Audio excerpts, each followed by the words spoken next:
நிலவின் பின்புறமாய் நீதான் இருந்தாயா, குயிலின் குரல் வளையில் ஒளிந்தே இருந்தாயா,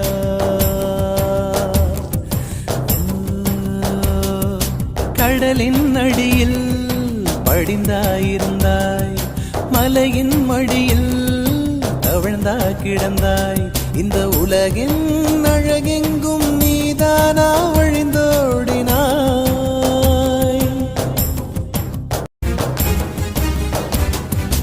இதழை சுழிக்காதே இயங்காமல் போவேன், இடையை வளைக்காதே இடிந்தே நான் சாய்வேன், அடியே சிரிக்கா